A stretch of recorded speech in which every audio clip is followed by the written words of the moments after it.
Welcome back to the program, everyone. Thank you so much for being here. If you're new, please make sure you're subscribed to Newsix Brief. Let's talk about Cuba, because what's unfolding right now in Havana is not just an energy crisis. It is a geopolitical stress test amid an unfolding humanitarian catastrophe. One so severe that even Cuba's ICUs, its intensive care units, might be unable to continue operations if the island runs out of energy resources. Forecasts about Cuba's remaining fuel reserves vary dramatically. Some analysts say the island has 15 days left. 15 days. Others say maybe 2 to 3 months if strict rationing is imposed. But even the most optimistic estimates describe a country that is operating literally on fumes. And this did not happen in a vacuum. The situation deteriorated sharply after President Donald Trump's January 29th executive order. If you're not familiar with it, I wrote an entire article on my Substack and Patreon with the full details. Please check it out next. It's a short read and it's completely free. Trump's order introduced an additional ad valorem duty on goods imported into the United States from any country that directly or indirectly supplies oil to Cuba. And by oil in this context, we mean petroleum products in general, not just crude oil. That dramatically raises the cost of doing business with Havana for any country that also trades with the United States of America. In other words, the United States is using energy as a weapon. It is using its economic leverage as a cudgel against an already impoverished country. The immediate consequences have been brutal. Take Mexico, for example.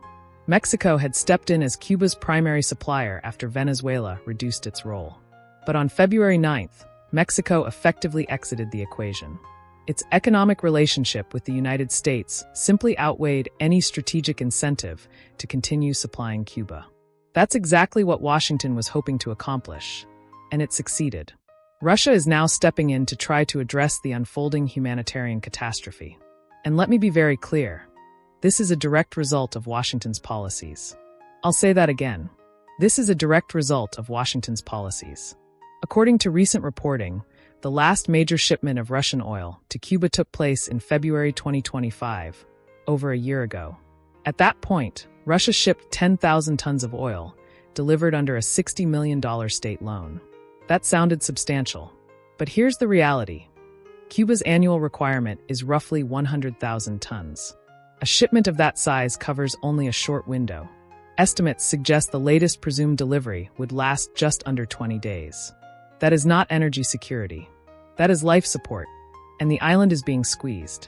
Not theoretically, visibly. Gas stations are running dry. When fuel is available, it's often sold only in dollars. The price per gallon has reportedly exceeded twice the minimum monthly wage in Cuba. Think about that for a moment. A single fill-up costing more than what many people earn in an entire month. Power outages are spreading across the island. Water systems are faltering because pumps depend on electricity. A second wave of hotel closures has reportedly begun, and tourism is supposed to be Cuba's economic lifeline. Strangling it will make everything worse. Authorities are now urging citizens to conserve everything: water, food, electricity. Even a charged mobile phone has become a strategic asset. That is the level of scarcity we're talking about. Now, here's where this becomes bigger than just Cuba. Russia has military and technical cooperation agreements with Havana. It has repeatedly expressed readiness to provide assistance. According to diplomatic sources, Russia is preparing to send oil and petroleum products as humanitarian aid. But humanitarian aid is a short-term patch. Even if Russia delivers fuel, and it appears poised to do so, it buys weeks or months at best. And there's a cost to that, too.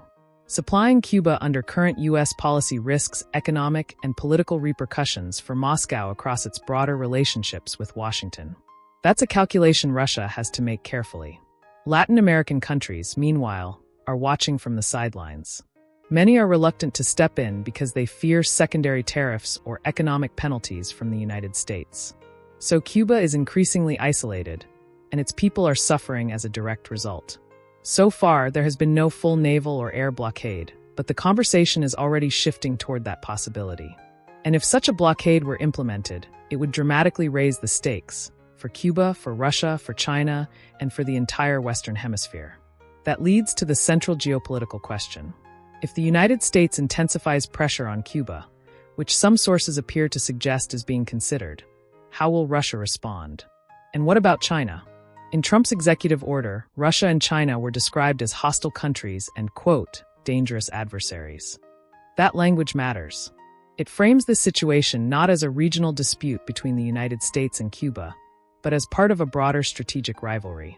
Cuba, in this sense, becomes symbolic.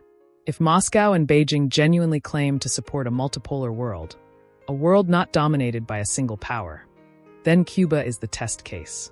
If they allow a close partner in the Western Hemisphere to collapse under American economic pressure, critics will rightly argue that multipolarity is just rhetoric. Words without enforcement, without actionable policy.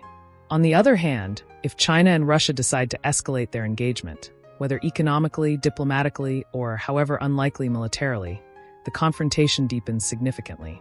This is why the Cuban energy crisis is not just about oil shipments. It's about deterrence. It's about alliances, credibility, and the emerging multipolar world order. Can Russia afford to let Cuba fail? Can China afford to let Cuba fail? Can either of them afford not to act? How much economic strain is Moscow willing to absorb? And how far is Washington prepared to go to enforce its policy? Those are the big questions, and they don't have simple answers. Meanwhile, inside Cuba, ordinary citizens are standing in fuel lines. Hotels are closing. Power grids are barely operating. This is what geopolitical competition looks like at ground level. It's not abstract. It's lights going out. It's water pressure dropping. It's people unable to get medical treatment, unable to access basic necessities. The next few months will be critical. If fuel reserves truly fall to just 15 days at any point, the crisis becomes acute. And what's clear is that Cuba cannot survive long without external support. The island's structural vulnerability is fully exposed. And energy, once again, proves to be the pressure point that Washington knows exactly how to exploit. Now, let me expand on what this really means for the broader geopolitical landscape, because the Cuba crisis is not an isolated event. It is a microcosm of the larger power struggle reshaping the international order. And understanding why Washington is doing this, what it hopes to achieve, and what the likely responses will be from Russia and China is essential for grasping where global politics are headed. The United States' use of economic sanctions and energy pressure as foreign policy tools has a long and complicated history. In Cuba's case, the blockade and isolation of the island have persisted for over 6 decades. What's changed under Trump is the intensity and the explicit framing of this pressure within the context of great power competition. By targeting any country that supplies oil to Cuba, regardless of their relationship with the United States, Washington is essentially demanding that the entire international community enforce its policy preferences. This is an extraordinarily aggressive use of secondary sanctions, and it marks a significant escalation in how the U.S. weaponizes economic interdependence.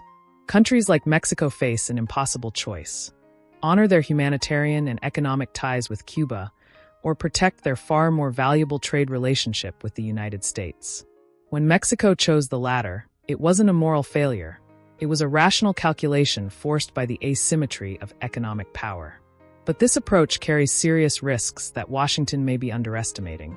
Every time the United States forces countries to make this kind of choice, it accelerates a process that has been building for years: the development of alternative economic and financial systems that bypass the dollar and reduce dependence on American financial infrastructure. Countries that feel coerced by American economic policy don't simply comply and move on. They remember. They build workarounds. They invest in alternative payment systems, alternative supply chains, alternative alliances. The BRICS expansion, the growing use of bilateral currency swaps, the development of alternative messaging systems to SWIFT. All of these developments trace back, at least in part, to countries deciding they need insurance against American economic coercion. Cuba represents a particularly stark case because the stakes are so visible and so human.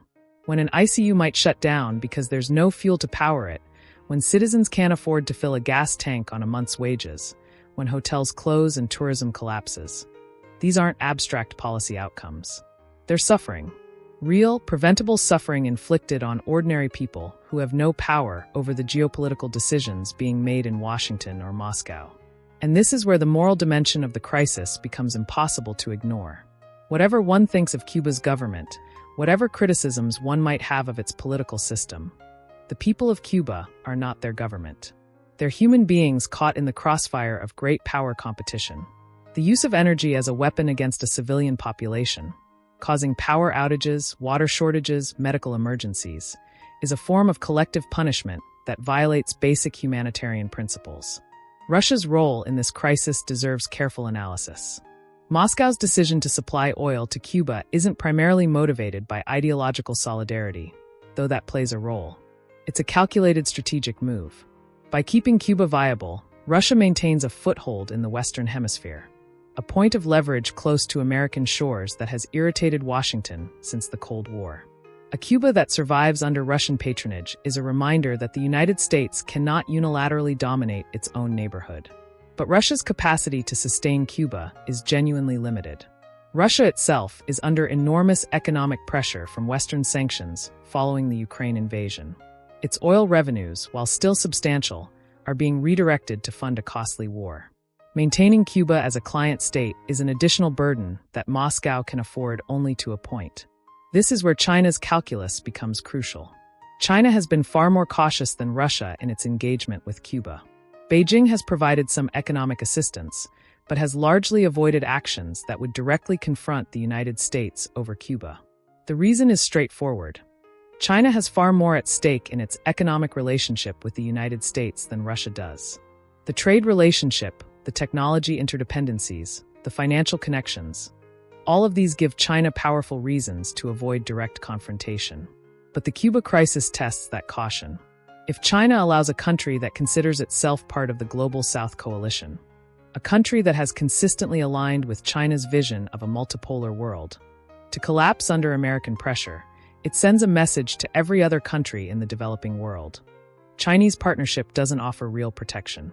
That's a message China cannot afford to send if it wants to position itself as a genuine alternative to American-led global order. So Beijing faces a dilemma: act to support Cuba and risk American retaliation, or stand aside and watch its credibility as an alternative power center erode. The resolution of this dilemma will tell us a great deal about how far China is willing to go in directly challenging American power. And the world is watching carefully. What's unfolding in Cuba is also a reminder of the profound vulnerability of small nations in a world of great power competition. Cuba has no good options. It can't capitulate to Washington's demands without the government losing its foundational legitimacy. It can't survive without external energy supplies. And its potential supporters, Russia and China, have their own calculations that may or may not align with Cuba's survival needs. The energy crisis thus reveals something deeper: the limits of sovereignty for small states in a world where economic and military power is so dramatically concentrated. Cuba's choices are constrained not by what its government or people want, but by what great powers allow. As the next few months unfold, watch three things. First, whether Russia delivers meaningful quantities of oil, not just symbolic shipments that provide temporary relief. Second, whether China decides to increase its economic engagement with Cuba, signaling a willingness to directly challenge American secondary sanctions. Third, whether the United States escalates further, potentially toward the naval blockade that some voices in Washington have begun discussing. Each of these developments will tell us something important about the durability of American economic coercive power, the credibility of alternative great powers, and the actual content of the multipolar world that Russia and China claim to be building. What's certain is that Cuba's crisis will not resolve quietly. It is too embedded in the larger contest over global order. The lights going out in Havana are a signal, a warning about what happens when small nations become pawns in great power struggles, and about the human cost of treating energy, food, and medicine as weapons in geopolitical competition. Thank you so much for watching Nuzik's Brief. If you enjoy my work and my content, make sure you support it. I appreciate you so much. I look forward to seeing you in the next video. Take care.